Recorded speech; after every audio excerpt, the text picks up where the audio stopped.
السلام عليكم ورحمة الله وبركاته. الحمد لله نحمده ونستعينه ونستغفره ونعوذ بالله من شرور أنفسنا ومن سيئات أعمالنا. من يهده الله فلا مضل له ومن يضلله فلا هادي له. ونشهد أن لا إله إلا الله وحده لا شريك له. ونشهد أن سيدنا ونبينا وشفينا وحبيبنا ومولانا محمدا عبده ورسوله. أعوذ بالله من الشيطان الرجيم. بسم الله الرحمن الرحيم. وما خلقت الجن والإنس إلا ليعبدون.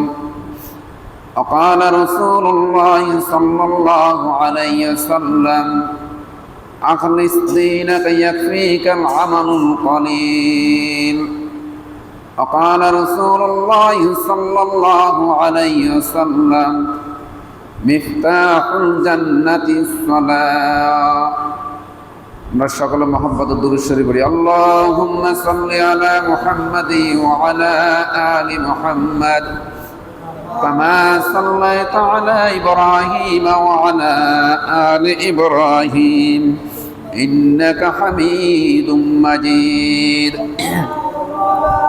আল্লাহুম্মা বারিক আলা মুহাম্মাদি ওয়া আলা আলি মুহাম্মাদ كما باركت على إبراهيم وعلى آل إبراهيم إنك حميد مجيد. جزا الله عنا محمدا ما هو حله. বলেন আমার সাথে বলেন, জাযাল্লাহু আন্না মুহাম্মাদান মা হুয়া হালুহু। জাযাল্লাহু আন্না মুহাম্মাদান মা হুয়া হালুহু। আল্লাহ পাক রব্বুল আলামিন দরবারে লাখো কোটি শুকর যে মহান আল্লাহ পাক রব্বুল আলামিন আমাদেরকে পবিত্র মাহে রমজান দিন, জুমার দিন আল্লাহর ঘরে আসার সেই তৌফিক দান করেছেন। এই জন্য আমরা সেই মনিবের দরবারে শুকরিয়া আদায় করি, আলহামদুলিল্লাহ। আমাদেরকে আনছেন কে? আল্লাহ আনছেন। একত হয়েছে মাহে রমজান মাস, আরো পবিত্র জুমার দিন, গরিবের হজের দিন। রাসূল করিম সাল্লাল্লাহু আলাইহি সাল্লাম বলেন, তোমাদের যাদের হজ করার কোনো সামর্থ্য নাই, টাকা পয়সা নাই, হজ করার কোনো সামর্থ্য নাই, তোমরা জুমার দিন আগে আগে মসজিদে রওনা হও। তাহলে আগে আগে যদি আমরা মসজিদে আসি, মসজিদে আমরা যদি সবার আগে যদি উপস্থিত হই আজানের আগে, তাহলে আমরা জুমার নামাজের আজানের আগে যদি আমরা উপস্থিত হই, তাহলে আমরা হজের সওয়াব পাবো। কিসের সওয়াব পাবো? হজের সওয়াব পাবো। এটা গরিবের হজের দিন। আমার দ্বারা সম্ভব নয় 1.5 লক্ষ টাকা, 3 লক্ষ টাকা, 6 লক্ষ টাকা খরচ করে আমরা মক্কা মদিনা যাওয়া। আল্লাহ আমাদেরকে সেই তৌফিক দান করেন না। তো এই জন্য আমরা কি করতে হবে? আগে আগে মসজিদে এখন রওনা দিব, মসজিদে বসবো আল্লাহর ঘরে, তাহলে আল্লাহ আমাদের আমলনামা কি দান করবেন? হজের সওয়াব দান করবেন। সুবহানাল্লাহ। তাহলে গরিবের হজের দিন হলো জুমার দিন, গরিবের হজের দিন হলো জুমার দিন। তাই আবার বলো, যাদের টাকা পয়সা আছে, ধন সম্পদ আছে, তো এরা যদি মনে করে যে হুজুরও বলছে গরিবের হজের দিন জুমার দিন, টাকা পয়সা ধন সম্পদ আছে, আর হজ করা লাগবে না, এটা বিষয়টা এরকম নয়। বিষয়টা এরকম নয়। যার টাকা সম্পদ আছে, যেন আমার যার সম্পদ আছে, ঠিক আছে না, কোটি টাকার সম্পদ আছে, কিন্তু সম্পদ থাকা সত্ত্বেও শক্তি নেই। কি নেই? শক্তি নেই। তাহলে হজ করতে হলে টাকা দেখতে হবে, শক্তি দেখতে হবে। আর যে সময় টাকা ছিল সেই সময় শক্তি ছিল, শক্তি যে সময় ছিল, টাকা সেই সময় ছিল। শক্তি থাকা অবস্থা হজ করতে পারে না, কিন্তু এখন শক্তি নেই, হজ করতে পারবে না, টাকা আছে।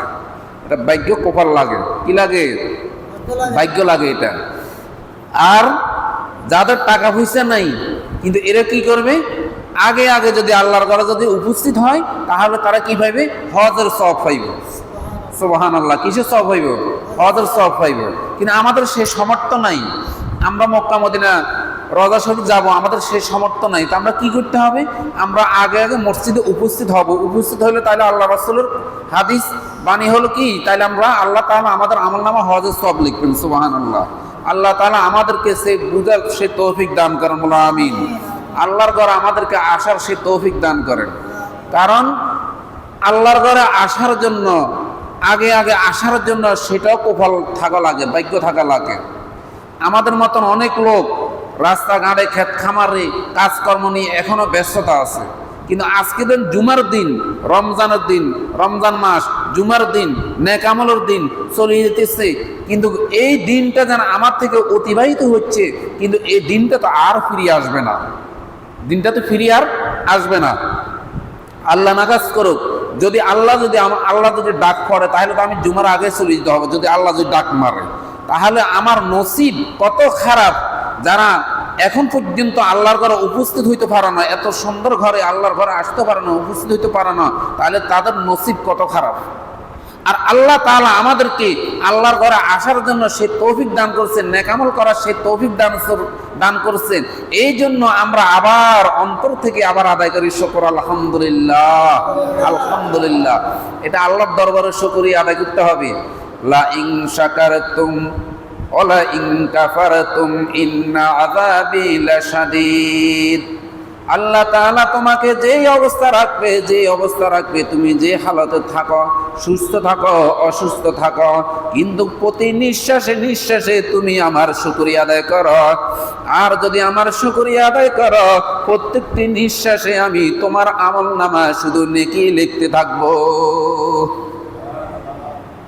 আল্লাহ আমাকে যে অবস্থা রাখছেন, যে হালাতে রাখছেন, আমি আল্লাহর দরবারে যদি শুকরিয়া আদায় করি, আল্লাহ তাআলা ফেরেশতাদেরকে নিয়ে গর্ব করবেন, দেখো আমার বান্দাকে আমি অসুস্থ রাখছি, কিন্তু আমার বান্দা বিছানাতে পড়িয়াও কিন্তু আমাকে বলে না, আমাকে স্মরণ করতেছে, তার দুই ঠোঁট লড়তেছে, তার জিহ্বা কানে লড়তেছে, শুধু একমাত্র আমার জিকির করতেছে, লা ইলাহা ইল্লাল্লাহ, লা ইলাহা ইল্লাল্লাহু মুহাম্মাদুর রাসূলুল্লাহ সাল্লাল্লাহু আলাইহি ওয়াসাল্লাম। আল্লাহ তাআলা ফেরেশতাদেরকে বলতেছেন, বান্দা দেখো অসুস্থ হইয়াও কিন্তু আমাকে স্মরণ করতেছে, আমাকে ডাকতেছেন, কিন্তু আমি বান্দার আমলনামা নেকি লিখতেছি প্রতিটা নিঃশ্বাসে নিঃশ্বাসে। তাহলে যে অবস্থা থাকি আমরা, যে হালাতে থাকি না কেন, আমরা যদি আল্লাহর শুকরিয়া আদায় করি, আল্লাহ তাআলা আমাদের আমলনামা কি লিখবেন? নেকি লিখবেন, নেক লিখতে থাকবেন। আর যদি আল্লাহ যদি আমাকে অসুস্থ করে রাখে, ঘরে বসায় রাখে, আর আমি যদি শুকরিয়া আদায় না করি, এটা যদি বলি আল্লাহ বলি আমাকে দেখছে আর কাউকে দেখানো, আল্লাহ বলি আমার উপর বিপদ ঘটাইছে আর কাউকে দেখানো, তাহলে এটা কি শুকরিয়া আদায় হইল নি? এটা তো কখনো শুকরিয়া আদায় হইল না। আল্লাহ নাফরমানি করতেছি, আল্লাহ আমাকে সুস্থতা দান করছেন, তাও নেয়ামত। আল্লাহ অসুস্থতা দান করছেন, তাও আমার জন্য নেয়ামত। অসুস্থ হইয়া যদি আমি ঘরে বসিয়া যদি আমি আল্লাহর শুকরিয়া আদায় না করি, আল্লাহর নাফরমানি করি, আল্লাহ আমার উপর বিপদ দিল, আল্লাহ আমারকে নি দেখছে, আল্লাহ যত বলা মুসিবত শুধু আমার উপরে নি চাপাইয়ে দিয়েছে, এই সমস্ত কথা বললো ঈমান থাকবে না। ঈমান এমন এক জিনিস, মুখের বাসার দ্বারা ঈমান চলে যায় মুসলমান, হাসিতে হাসিতে মুসলমান ঈমান হারা হয়ে যায়। ঈমান এমন এক জিনিস, আমি যদি বলি ভাই দাড়ি রাখেন, দাড়ি রাখা হইল নবীর সুন্নাত, এই কথা বলার সঙ্গে সঙ্গে আপনি যদি বলেন আরে মিয়া সাহেব, হুজুর সাহেব, দাড়ি না রাখলে কি হবে? কি বলছি? দাড়ি না রাখলে কি হবে? আপনি এত দাড়ির ওয়াজ করেন কেন? এই কথা বলার সঙ্গে সঙ্গে আপনার ঈমানটা চলে গেছে, কিন্তু মুসলমানের খবর নাই। আমি যদি বলি ভাই নামাজ পড়েন, নামাজের সময় হয়েছে, আরে কত লোক নামাজ পড়িয়া কি হইছে, কত লোক নামাজ পড়িয়া কি কামাইছে, আমি নামাজ না পড়িয়া আমি আরো ভালো কামাইছি, এই কথা বলার সঙ্গে সঙ্গে তার ঈমানটা চলে গেছে। ঈমান এমন এক জিনিস, মুখের ভাষার দ্বারা মানুষের ঈমান মজবুত হয়, আর মুখের ভাষার দ্বারা মানুষের ঈমান নষ্ট হইয়া যায়, ঈমান চলে যায়। হাসি ঠাট্টা করতে করতে মানুষ ঈমান হারা হইয়া বেঈমান হইয়া কবর জগতে চলে যায়, কিন্তু তার কোনো খবর নাই। শুধু সংক্ষেপে যদি এটা বলে নামাজ পড়বো না পরে পড়বো, আর না পড়লেও কি হবে, শুধু এটাই যদি বলে নামাজ না পড়লে কি হবে, পড়বো না, এই কথা বললো তার ঈমান চলে যাবে। আমি দাড়ি রাখবো না, দাড়ি না রাখলে কি হবে, এই কথা বললো তার ঈমান চলে যাবে। এই কথা মুখ দিয়ে ভাষা বলতে হবে, ভাই দোয়া করেন, কি করেন, দোয়া করেন আপনি, হুজুর দোয়া করেন আপনি, আমিও চেষ্টা করি চাই কি করা যায়, দাড়ি রাখা যায় কিনা, একটু আমার জন্য দোয়া করেন, কাজকর্মের পেরেশানি ব্যস্ততার কারণে নামাজ পড়তে পারেন, একটু দোয়া করেন যেন 5 ওয়াক্ত নামাজ পড়তে পারি, একটু দোয়া করেন। যদি এই কথা বলেন তাহলে কোনো সমস্যা নাই, না পড়লে কি হবে, এই কথা বলার সঙ্গে সঙ্গে মুসলমান ভাইয়ের ঈমান চলে গেছে। দাড়ি না রাখলে কি হবে, না রাখলে কি হবে, কতজন দাড়ি রাখি বিড়ি টানতেছে, কতজন দাড়ি রাখি চুরি করতেছে, আরে তুমি তো এটা অপমানি করতেছ, তুমি তো এটাকে অবহেলা করতেছ, এই ধরনের কথা বললো মুসলমানের ঈমান চলে যাবে। আজ মুসলমান, আমরা মুসলমান জাতি হইয়া কিন্তু আমরা মুখের লজ্জা ভাষা বলে পেলেই কিন্তু আমাদের কোনো খবর নাই, ঈমান আমাদের দুর্বল হয়ে যাইতেছে, আমাদের ঈমান চলে যাইতেছে, কিন্তু আমরা বেঈমান হইয়া কবরের জগতে রওনা দিছি। আল্লাহ তাআলা সবাইকে বুঝার তৌফিক দান করেন। তাহলে এই সমস্ত কথার থেকে আমরা বিরত থাকবো তো, হ্যাঁ বিরত থাকবে তো। এই সমস্ত নেককার ভাইদের দিকে তাকাইলে, দাড়ি ফাঁকা সাদা দাড়িওয়ালার দিকে তাকাইলে ওলি আল্লাহর কথা স্মরণ হয়, নামাজের কথা স্মরণ হয়, নবীদের কথা স্মরণ হয়, আল্লাহর কথা স্মরণ হয়, মসজিদের দিকে দাবিত হয়। একজন মুসলমান যদি মাথায় টুপি রাখে, দাড়ি যদি না থাকে, তাহলে তাকে চিনা যাবে সেই মুসলমান। যদি দাড়ি নাই, ক্রিম শেভ হইছে কিন্তু মাথায় টুপি নাই, জামার গায়ের ভিতরে জামা, শুধু শার্ট প্যান্ট পরেন না, সে মুসলমান না হিন্দু ধরতে খুব মুশকিল হইয়া যায়। কথা ঠিক আছে কিনা? কিন্তু মুসলমান যদি মাথায় যদি টুপি থাকে, দাড়ি না থাকলে বুঝা যাবে সেই মুসলমান, আর যদি দাড়ি যদি থাকে তাহলে তো বুঝা যাবে পুরোপুরি সেই মুসলমান। এই মুসলমানদের নমুনা হলো আল্লাহ তাআলা বলেন যে তোমরা পরিপূর্ণ মুসলমান হইয়া, ইমানদার হইয়া তোমরা কবরের জগতে রওনা দিও। তুমি মুসলমান হইছো, নবীর উম্মত বলি স্বীকার করা, নবীর উম্মত হিসাবে তুমি স্বীকার করা, তোমার মুখে দাড়ি থাকতে হবে, তোমার লম্বা জুব্বা থাকতে হবে, তোমার মাথায় টুপি থাকতে হবে।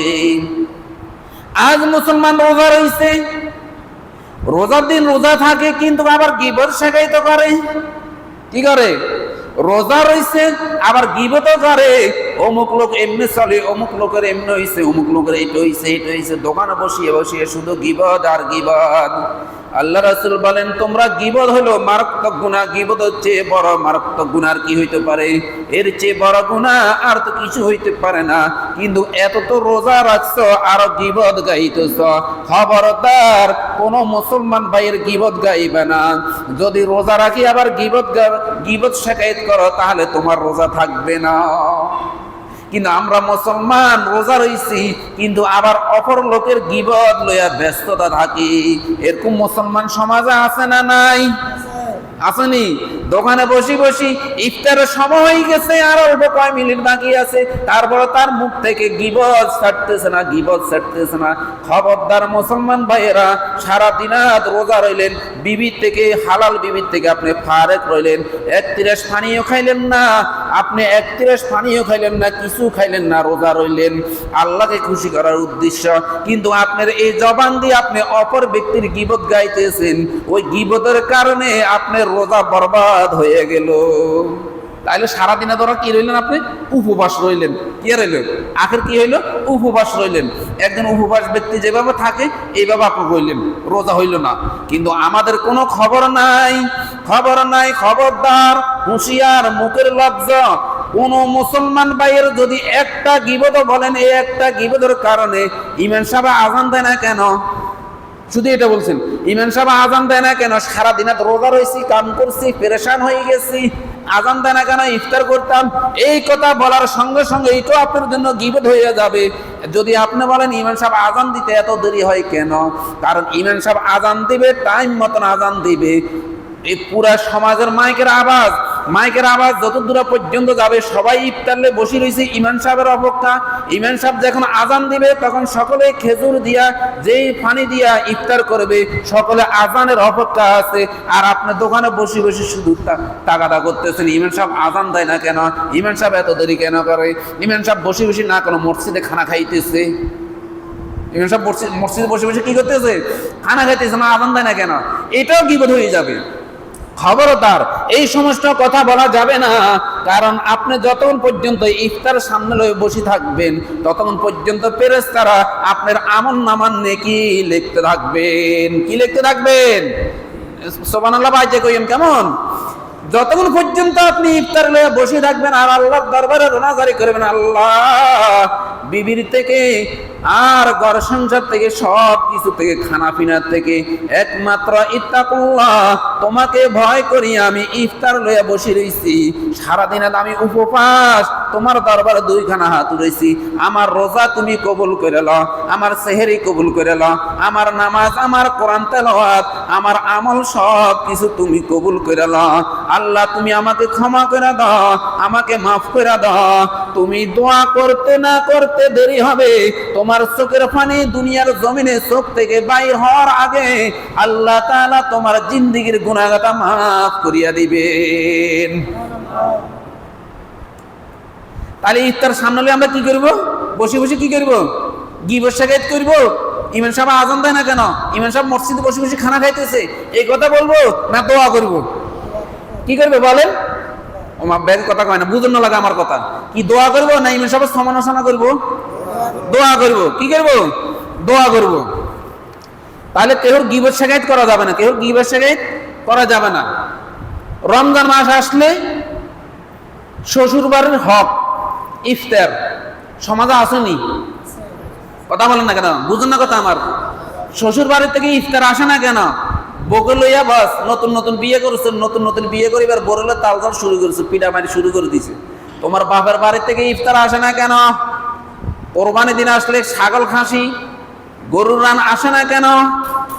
রমজান মাসে বুটমুড়ি ইফতারি ইত্যাদি সব কিছু ফাড়াইতে হবে। ইফতারি ফাড়ানোর পরে আবার বলে ঈদের দিন জামা কাপড় ফাড়াইতে হবে, আবার বলে ঈদের দিন শাশুড়ির সালামি রয়ে রয়েছে, সালামি রয়ে গেছে, শাশুড়ি কি রয়ে গেছে? সালাম রয়ে গেছে। সম্পূর্ণ না যায়জ। আপনার কি টাকা সম্পদ নাই, ধন সম্পদ নাই, আপনার কি কর্ম নাই, আপনার কি হাতরত নাই, আপনি কর্ম করতে পারেন না, তাহলে শ্বশুর বাড়ির ইফতার খাওয়ার জন্য কেন বসে রয়েছে সমাজের লোকেরা? কোন ব্যক্তি যদি শ্বশুর বাড়ির ইফতারের জন্য যদি বসে থাকে, শ্বশুর বাড়ির ইফতার কেন ফাটাইল না? শ্বশুর বাড়ির জগর দোস্ত করে জোর পূর্ব জোরই শ্বশুর বাড়িতে ইফতারি আনে খাইলো, সে মনে করলেন সে হারাম খাইলো। কি খাইলো? কি খাইলো? হারাম খাইলো। জানিলাম হতুয়া মাসালা জানিলাম। শ্বশুর বাড়িতে বোর সাথে তালজাল শুরু করেছে, অনেক যুদ্ধ করিয়া বউকে জ্বালা যন্ত্রণা দিতেছে শ্বশুর বাড়িতে ইফতারি আনার জন্য। আর যে ইফতারি গরিব বেচারা, শ্বশুর গরিব বেচারা আনি আপনার জন্য ইফতারি যখন ফাটাইছে, আপনার বাড়িতে আনি ফাটাইছে, আর ওই ইফতারি আপনি পান করতেছেন, আপনি ইফতারি খাইতেছেন না, এগুলো আপনি হারাম খাইতেছেন। কি খাইতেছেন? হারাম খাইতেছেন। তাহলে শ্বশুর বাড়ি ইফতারির আশা থাকবো নি? যদি শ্বশুর বাড়ি ইফতারি আশা আনি যদি বসে থাকে, ইফতারি যদি খায়, তাহলে সেগুলো কি হবে? হারাম হবে। মনে রাখবো নি? আপনার কর্ম দিয়ে আপনি ইফতারি করেন, আপনার হালাল রুজি দিয়ে আপনি ইফতারি খান, কিন্তু শ্বশুর বাড়ির ইফতারি আশা করিয়েন না। তাহলে আজকে মাসালা জানেন, শ্বশুর বাড়ির ইফতারি, শ্বশুর বাড়ির ছাগল খাসি, শ্বশুর বাড়ির কি গরুর রান্নার অপেক্ষা বসে থাকবেন, এগুলা না যায়, এগুলো ঠিক হবে না। অপর ব্যক্তিকে কষ্ট দেওয়া এটা মুসলমানদের জন্য জায়েজ হবে না, এটা একটা কষ্টদায়ক। আল্লাহ রাসূল বলেন, তোমরা তোমাদের ভাষার ধারা, যখন একজন এখানে কাতার ধরে সবাই মসজিদে মুসল্লিরা সবাই বইছেন, এখন একজন মুসল্লি আয় কি বলছে? আপনি এখান থেকে উঠে যান, আমরা জায়গা দেন। কি বলছে? আমারও জায়গা দেন, আপনি এখান থেকে উঠে যান, আরো হেদিকে যান। এটা না যায়। এটা কি? এই তোমার কথার দ্বারা তুমি আসিয়া পিছনে দিয়ে আসিয়া দেরিতে আসিয়া আগের মুসল্লিকে তুমি উঠাইয়া দিছ, এই কথার দ্বারা তোমার কোনো মুসলমান ভাই যেন কষ্ট যেন না পায়। আর কি উদাহরণ দিয়ে কি বুঝাইতাম? কথা বুঝাই যেত আমার। একজন মুসলমান আরেকজন মুসলমানকে এই ভাষা দ্বারা বলতে পারবে না যে তুমি এখান থেকে উঠে যাও আর একটু যাও, তাহলে তোমার কথার দ্বারা সেই মুসলমান কষ্ট পাইবে, এরকম কথা তুমি বলিও না। আল্লাহ তাআলা সবাইকে বুঝার তৌফিক দান করেন। শাহরু রমাদান আল্লাযী উনজিলা ফীহিল কুরআন, আল্লাহ তাআলা রমজান মাসে কোরআন নাযিল করেছেন। রমজান মাসে কোরআন নাযিল করেছেন। রমজান মাসে আল্লাহ তাআলা নেক আমল কামাইয়ের মাস। আল্লাহ তাআলা বলেন রমজান মাসে আমি কোরআন নাযিল করেছি, আর এই রমজান মাসে তোমরা যত বেশি বেশি নেক আমল করতে পারো, যত নেক আমল করতে পারো, এটাই তোমাদের 11 মাসের পুঁজি। যদি 11 মাসের ভিতরে তুমি যদি মারা যাও, আল্লাহ তাআলা এক মাসের ইবাদতের বদলতে আল্লাহ তাআলা তোমাকে মাফ করে দিয়ে তোমাকে জান্নাতে প্রবেশ করাইবেন। তাহলে কোরআন কোন মাসে নাযিল হয়েছে ভাই? কোন মাসে নাযিল হয়েছে কোরআন? রমজান মাসে কোরআন নাযিল হয়েছে। এটা সকলে জানা আছে তো, আমাদের সকল মুসলমান ভাইদের জানা আছে রমজান মাসে কোরআন নাযিল হয়েছে। যে কোরআন রমজান মাসে নাযিল হয়েছে, যে কোরআন রমজানে অবতীর্ণ হয়েছে, সেই কোরআন রমজান মাসে আমি যদি এক খতম না দিতে পারি, তাহলে কোন সময় আমি তেলাওয়াত করব, কোন সময় খতম দিব? পর্দার আড়ার মা বোনদেরকে বলে দিবেন, রমজান মাসে কেউ এক খতম করে, তাহলে 70 খতমের সওয়াব পাইবেন। কত খতমের? কোন ব্যক্তি যদি রমজান মাসে এক খতম তেলাওয়াত করে, অর্থাৎ সূরা ফাতিহা থেকে শুরু করে আলিফ লাম মিম যালিকাল কিতাবু লা রাইবা ফীহি হুদাল লিল মুত্তাকিন, এখান থেকে শুরু করে কুল আউযু বিরাব্বিন নাস পর্যন্ত পড়বেন, শেষ করবেন। এটাকে বলা হয় এক খতম। 30 পারা কোরআন আপনি প্রথম থেকে শুরু থেকে শেষ করছেন, এটাকে বলা হয় এক খতম। যদি কমসে কম আপনি এক খতম দিতে পারেন, তাহলে আপনি কত খতমের সওয়াব পাইবেন? বলেন, কত খতমের সওয়াব পাইবেন? 70 খতমের সওয়াব পাইবেন। অর্থাৎ 70 বার খতম করলে যে সওয়াব পাইবেন, সেই সওয়াব আল্লাহ তাআলা আপনার আমলনামা দান করবেন। সেই সওয়াব আপনার আমলনামা কি করবেন? দান করবেন। আল্লাহ তাআলা সবাইকে কোরআন তেলাওয়াত করার সে তৌফিক দান করেন, বলুন আমিন। কারণ রমজান মাসে কোরআন নাযিল হয়েছে। রমজান মাসে আমি কোরআন তেলাওয়াত না করতে পারি, তাহলে আমি কোন মাসে তেলাওয়াত করব? এই সৌভাগ্য বা দিন যখন মেহমান আসলে আপনারা কি ঘর বাড়ি থুই চলে যান নাকি? না, মেহমানরা স্বাগতম জানাই আনেন, মানে অর্থাৎ মেহমানরা উজাই আনেন। কি করেন? কি মেহমানরা উজাই আনেন না মেহমানরে থুই আপনি ঘর বাড়ি থুই সব ফলাই যান? কোনটা করেন? কি ফলাই যান না আগায় আনেন? কথা কান না, আগায় আনেন। এখন রমজান মাস আমাদের সামনে যখন এসে গেছে, আমরা রমজানকে কি করতে হবে? কদর করতে হবে। রমজানকে আমরা সম্মান করতে হবে, রমজানের ইজ্জত করতে হবে, রমজানকে আমরা মূল্যায়ন করতে হবে। যদি রমজানকে মূল্যায়ন না করি, তাহলে সেটার হিসাব দেওয়া লাগবে নি। কথা বলেন, হিসাব দেওয়া লাগবে নি? হিসাব দেওয়া লাগবে। সারাদিন এত রোজা রাখলো না, ইফতারের সময় সে পেরেশান ইফতার করার জন্য। বুঝুন না কথা? এরকম মুসলমান নাই? সারাদিন এত রোজা রাখলো না, কিন্তু ইফতারের সময় কি করে? পেরেশান, সবাইকে সরাইয়ে দেয়, বৃদ্ধ বাবাদেরকে সরাই দেয়, সরেন, সারাদিন এত বড় রোজা রয়েছি, মানে হে রোজা রয়েছে, আর কেউ রোজা রইল না। আরে তুমি সারাদিন আপনারা কি করছো? রোজা রাখা না, দেখছে কে? কথা বলেন না, কে দেখছে? গোপনে গোপনে গোপনে ঘরের ভিতরে অন্ধকারের ভিতরে আপনি বসে বসে পানি খান, খানা খান, ইত্যাদি সব কিছু আপনি রোজাকে অপমানি করেন, কিন্তু কেউ দেখে না, এটা বিশ্বাস করেন আপনার দুই কাঁধে দুইজন ফেরেশতা আছে, তারাও তো লিখতেছে। এটা না বিশ্বাস করেন, কলবকে জিজ্ঞাসা করেন আমাকে কে সৃষ্টি করেছে? যিনি আমাকে সৃষ্টি করেছেন তিনি তো আমার সব কিছু দেখতেছেন নি? কথা না, দেখতেছেনি? আপনি পানিতে ডুব দিয়ে গোসল করার সময় ডুব দিয়ে এক ডুব পানি খেয়ে ফেলেন, কেউ দেখলো না, কিন্তু দেখলো কে? আমার আল্লাহ।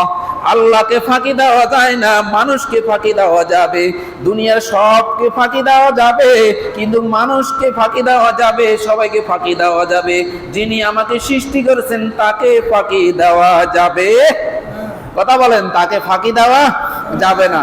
একমাত্র রোজা রাখবো আমি আল্লাহকে খুশি করার উদ্দেশ্য। আল্লাহ তাআলা বলেন, হে ফেরেশতারা, নামাজ পড়ছে লিখতে থাকো নেক আমল, তারাবি পড়ছে লিখতে থাকো, নফল রোজা রাখছে লিখতে থাকো, সেই কোরআন তেলাওয়াত করছে লিখতে থাকো, ইত্যাদি যতটুকু আমল করছে সব লিখতে থাকো। খবরদার, রোজার আমল নামা আমি স্বয়ং আল্লাহ নিজে লিখবো। এটা নি সুবহানাল্লাহর আওয়াজ। আরে যে মানুষ আছেন ব্যাগে মিলে একসাথে সুবহানাল্লাহ আওয়াজ দিলে তো মোটামুটি একরকম আওয়াজ হতো। বুঝলেন না কথা? রোজার নেক আমল কে লিখবেন? কথা বলেন, সবাই একসাথে বলেন, রোজার নেক আমল কে লিখবেন? আল্লাহ স্বয়ং নিজে লিখবেন।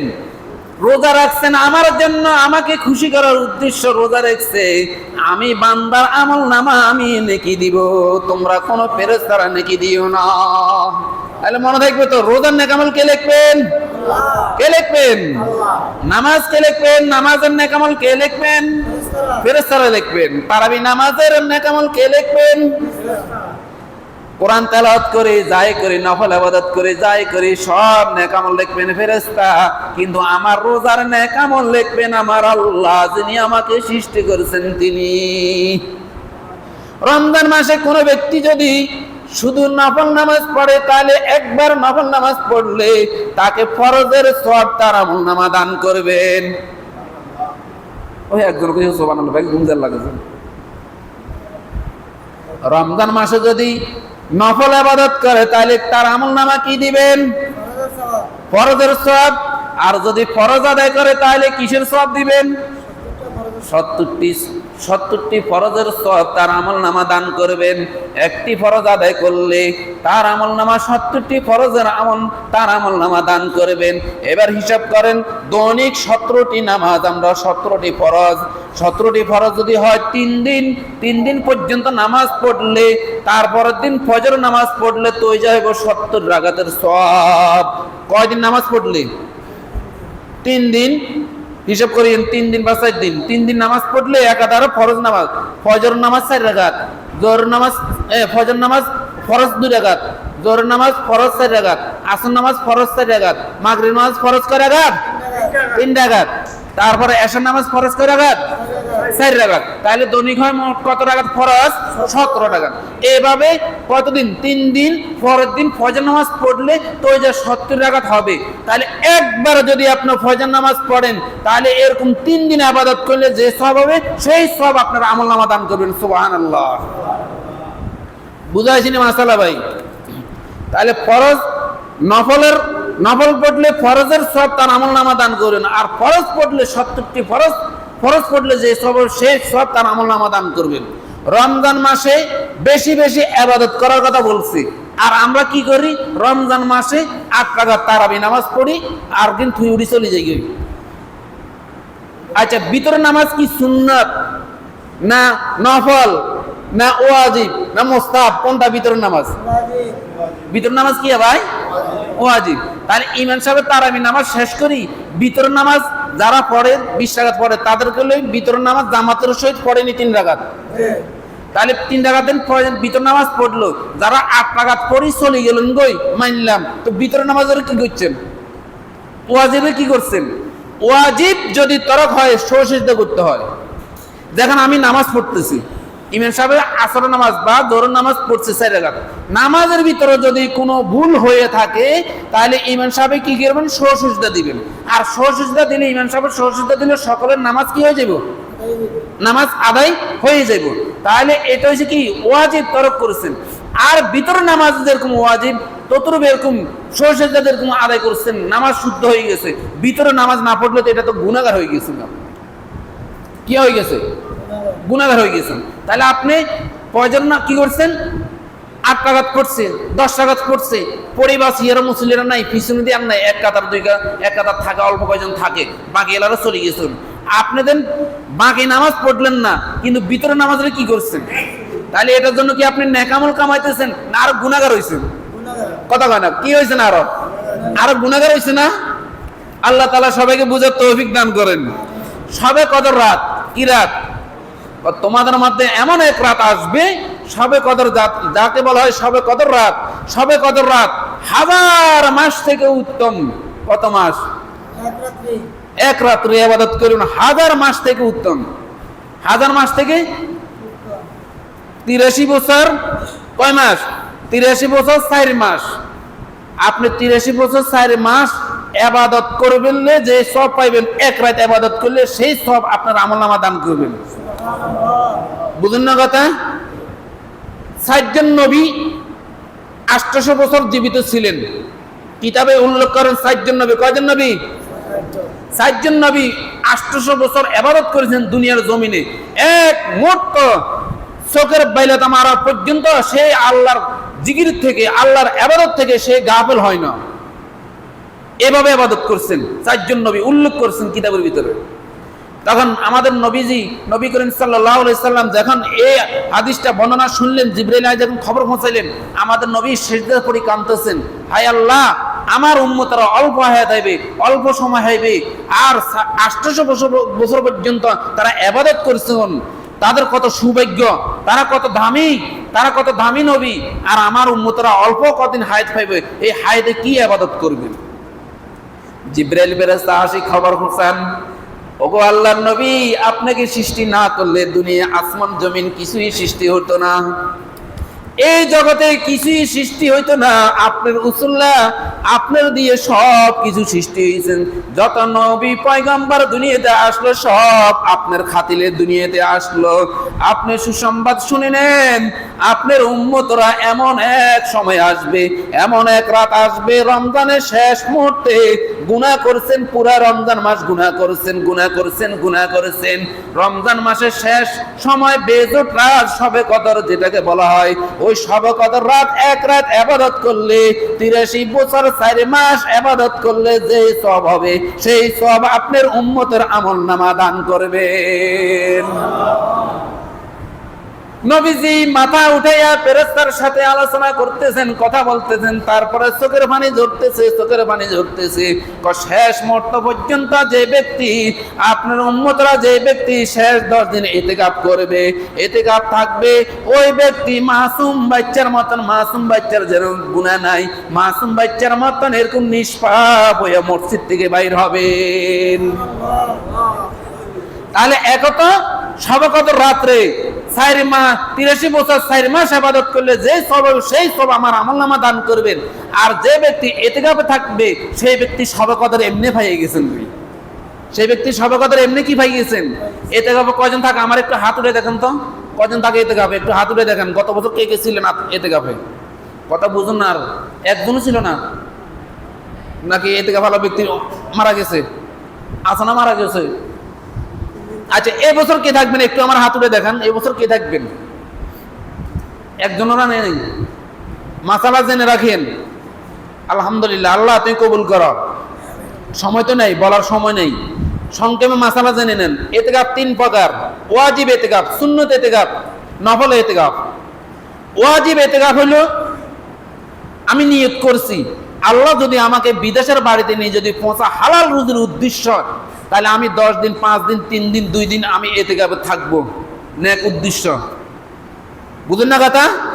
নেক উদ্দেশ্য নিয়ত করছি, এই নিয়ত পালন করতে হবে। ওয়াজিব আপনার উপর ওয়াজিব হয়ে গেছে, আপনি পালন করছেন, নিয়ত করছেন। আমি যদি ভালো একটা যদি পাত্রী পাই, আমি 2 দিন 3 দিন আমি মসজিদে ইতিকাফ করব, ভালো নিয়ত। যে আমি ব্যবসা বাণিজ্য করব, উন্নত করব, যে কোনো একটা ভালো নিয়ত করি। আপনি নিয়ত করেছেন আমি 2 দিন 3 দিন আমি ইতিকাফে থাকবো, যে কদিন নিয়ত করবেন সেই কদিন আপনার উপর ওয়াজিব হয়ে যাবে। এই নিয়ত করিয়েন না, যুবকেরা এই নিয়ত করিয়েন না। কলেজ থেকে একটা মেয়ে বাইরে যে সুন্দর, এই মেয়েটার সাথে আমি প্রেম করুন, যদি প্রেমে যদি আগস্ট হয়, তাহলে আমি 3 দিন ইতিকাফে থাকবো। এটা হলো হারাম নিয়ত। এটা কি নিয়ত? ওর কথা না, এটা গুনার নিয়ত। এই সমস্ত ইতিকাফ আপনার কবুল হবে না। বুঝা যায়নি কথা? তাহলে ওয়াজিব ইতিকাফ হইল যেই ইতিকাফ আপনি নিয়ত করবেন, যে কাজের জন্য নিয়ত করবেন, সেই কাজ আপনি পুরো করতে হবে। নফল ইতিকাফ যে 2 দিনের জন্য, হানাফি মাযহাবের, আমাদের মাযহাবের অনুযায়ী 1 দিনের কম হইতে পারবে না। আর যে আমরা মসজিদে ঢুকি, এটা একটা ইতিকাফের নিয়ত, আমি মসজিদে ঢুকছি। আমরা যে মসজিদে ঢুকলাম সেটা কি ইতিকাফের নিয়ত? আমরা মসজিদে ঢুকছি, ইতিকাফের নিয়তে ঢুকছি, আবার বাস আমরা বাইরে গেছি নামাজের জন্য, কিন্তু 1 দিনের কম হবে না। যদি আমি নফল এতেকাফে যদি ঢুকি একদিনের কম হইতে পারবে না। আসেন সুন্নত এতেকাফ শেষ 10 দিন রাসূল করিম সাল্লাল্লাহু আলাইহি সাল্লাম, বহু হাদিসে বর্ণনা আছে শেষ 10 দিন রাসূল করিম সাল্লাল্লাহু আলাইহি সাল্লাম এতেকাফে ছিলেন। যদি সমাজের কোন লোক যদি মসজিদে যদি জুমার মসজিদে যদি এতেকাফে যদি না ঢুকে, পুরো সমাজ গুনাহগার হবে। কথা বুঝুন না? সমাজ যে মসজিদে জুমা হয় সেই মসজিদে একজন মুসল্লি হইলে এতেকাফে দেখতে হবে। যদি একজন মুসল্লি যদি এতেকাফে যদি না থাকে, পুরো সমাজ গুনাহগার হবে। আর কাউকে যদি টাকা দিয়ে যদি কেউকে পাইতেছেন না, কেউকে যদি টাকা দিই, যখন ওনাকে বলছেন আপনাকে কিছু টাকা দেবো, আমাদের মসজিদে কেউ এতেকাফে থাকে না, আপনাকে কিছু টাকা দেবো, আপনি মসজিদে এতেকাফে থাকেন, টাকার নিয়তে এখন মুসল্লিরা কি করবো, সমাজ কি করবো, টাকা দিয়ে হইলে একজনটা এতেকাফে ঢুকেছে, টাকা দিয়ে হইলে একজনটা কি করছে, এতেকাফে ঢুকেছে। এখন যে ব্যক্তি টাকার উসুলে এতেকাফে ঢুকছে, কিন্তু সে এতেকাফে সওয়াব পাইবে না। কথা বুঝেন না? কথা বুঝেন না? আমি ইবাদত করব কার জন্য? আল্লাহর জন্য আমি ইবাদত করব, আল্লাহকে খুশি করার জন্য আমি ইবাদত করব। আচ্ছা, আপনাদেরকে এখন জুমার নামাজ পড়তে আসেন, যে আপনাদেরকে টাকা দিয়ে আনাইছে না আল্লাহকে খুশি করার উদ্দেশ্যে আপনারা জুমার নামাজ পড়তে না আসেন? আল্লাহকে খুশি করার উদ্দেশ্যে জুমার নামাজ পড়ার জন্য আছেন। ততরূপ ভাবে এরকম আল্লাহকে খুশি করার উদ্দেশ্য আমি ইবাদত করব, কোনো টাকার বিনিময় নয়। এখন সমাজ বাধ্য হইয়া, কাউকে পায় না, বাধ্য হইয়া আপনাকে টাকা দিয়ে মসজিদে রাখা হয়েছে। এতেকাফ শেষ, আপনি বলছেন আমার টাকা দেন, আমার বিনিময় দেন। কি বলছেন? মসজিদ দেন বাইরে, চান্দ্রাজের দিন বাইরে কয় আমার টাকা দেন, কিসের কয় আপনার বলছেন না এতেকাফে ঢুকলে টাকা দিবেন, টাকা দিবেন। মসজিদ পক্ষ থেকে আপনাকে টাকা দিয়ে দিছে, বাস মসজিদ সমাজ থেকে সমাজ বাঁচে গিয়েছে, কিন্তু আপনার কোনো জাররা পরিমাণ কোনো সওয়াব হবে না। কি হবে না? কথা বলেন না, জাররা পরিমাণ কোনো সওয়াব হবে না। এই কথা শুনি, এবার জিগার টাকা দিবার ডর হিগো হয়তো নেবার, তবে হুজুর কাছে কোনো সওয়াব হতো না। তো সব কেন হইব? আপনার দিলের ভিতরে খুশি দেখতে হবে। এটা শেষ 10 দিন আল্লাহ যদি হায়াত রাখে, আমার আগামী বছর বাঁচি দেখলে না আমি রমজান পাবো, এতেকাফ কত হইব হরে, এতেকাফ কত হইব পরে। যদি আল্লাহ যদি আমার হায়াত রাখে, তাহলে আগামী বছর আমি রমজান পাবো। কিন্তু হায়াত যদি না থাকে, আমি তো রমজান নেকের দিন আর পাবো না, সেই দিন তো আমি আর পাবো না। কিন্তু আমি দেন টাকার বিনিময়ে আমি এতেকাফে ঢুকছি, কিন্তু আমি সব তো পাবো না, টাকার বিনিময়ে আমি ঢুকছি। আল্লাহ তাআলা সবাইকে বুঝার তৌফিক দান করেন। তবে এক মাসালা এটাই জানিয়ে রাখবেন, মসজিদে যদি কোনো ব্যক্তি যদি এতেকাফে যদি না ঢুকে, তাহলে পুরো সমাজ কি হবেন? গুনাহগার হবেন, গুনাহগার হবেন। আল্লাহ তাআলা সবাইকে বাঁচার সেই তৌফিক দান করেন। বৃদ্ধ লোকেরা কোনো কাজ করবে না। এখন তো দেশে তো কি এই কি ডাইল ঢুকছে, এগুলো সোয়াবিন ডাইল ঢুকছে। এখন কি কাজকর্ম কি আছে নাকি? মসজিদ থাকবেন, ইবাদত করবেন, নেক আমল করবেন, জিকির আজকার করবেন। যদি হায়াত থাকে আগামী বছর আপনি বাঁচি দেখবেন। আমি প্রতি বছর কোনো সময় তো পুরা মাস আমি রমজান মাসে পুরা মাস এতেকাফে ছিলাম। এই বছরও গত বছর 10 দিন ছিলাম, এই বছরও 10 দিন থাকবো। আল্লাহর দরবারে সকলে দোয়া করবেন যেন আল্লাহ যেন আমাদের জন্য এতেকাফ যেন কবুল করে নেন, বলো আমিন। আল্লাহ তাআলা বলেন, ওমা খালাকতুল জিন্না ওয়াল ইনসা ইল্লা লিয়াবুদুন, আমি তোমাকে সৃষ্টি করেছি একমাত্র আমার ইবাদত করার জন্য। আর তোমার চোখের সামনে যা দেখো, নাজ নেমত যা দেখো, সবকিছু আমি সৃষ্টি করেছি তোমার জন্য। তাহলে আমার নাজ নেমত খাইয়া, আমার নাজ নেমত ভক্ষণ করিয়া আমার সাথে কেন বেঈমানি করতেছ? আমার সাথে কেন বেঈমানি করতেছ? আল্লাহর নাজ নেমত খাইতেছি, আল্লাহর দেওয়া নিঃশ্বাস আমি ফালাইতেছি আর উঠাইতেছি, তাহলে আল্লাহর ঘরে থাকতে আমার জন্য কি সমস্যা? আল্লাহ তাআলা সবাইকে বুঝার তৌফিক দান করুন, বলেন আমিন। ওয়া আখিরু দাওয়ানা আনিল হামদুলিল্লাহি রাব্বিল আলামিন। যারা সুন্নাত পড়েন না সুন্নাত পড়িলেন।